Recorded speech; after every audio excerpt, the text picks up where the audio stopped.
Делчево го славеше својот бренд пијанечката слива. Музика, оро и штандови ги промовира традиционалните специјалитети од сливи, карактеристични за пијанец. Традиционално подготвуваме, значи, секоја година се подготвува за сливијадата. Учениците сето тоа изложеното овде го приготвуваат учениците со своите раце.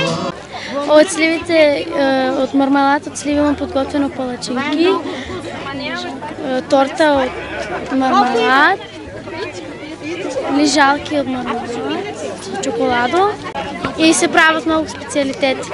Неизоставен дел беа и казаните каде се вареше делчевска жолта ракија. Најважно е садовите мора да бидат многу чисти. Почнувајќи од гуриња или каци во што се собира, се чува комината, до казан, до лули, до садови. Покрај тоа, многу е битно да се пази добро да созрее комината. Значи, комината не смее да биде ни многу пресна, нити презреана.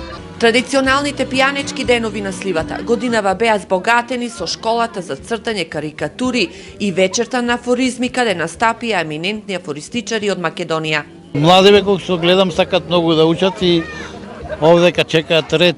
Се тепаат просто кој попрв да црта и мислам дека се талентирани, малку се срамат, зато јас им поможам.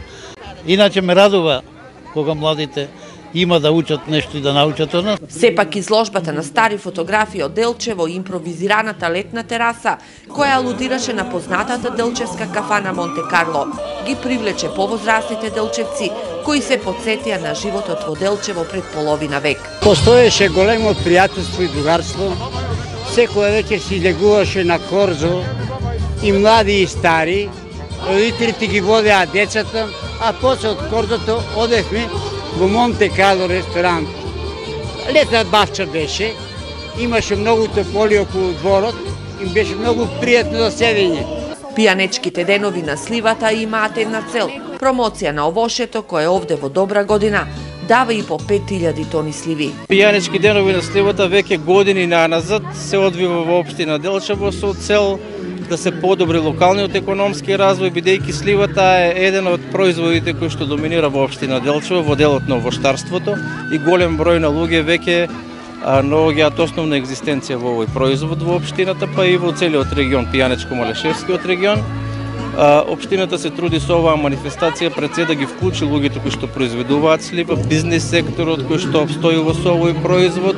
Иако годината за сливите беше лоша и овде се набра само 5% од очекуваниот род, сепак сината слива останува основна овошна култура кај делчевските овоштари. Општината планира да започне постапка за брендирање на сината слива како специфичен производ од пијанец.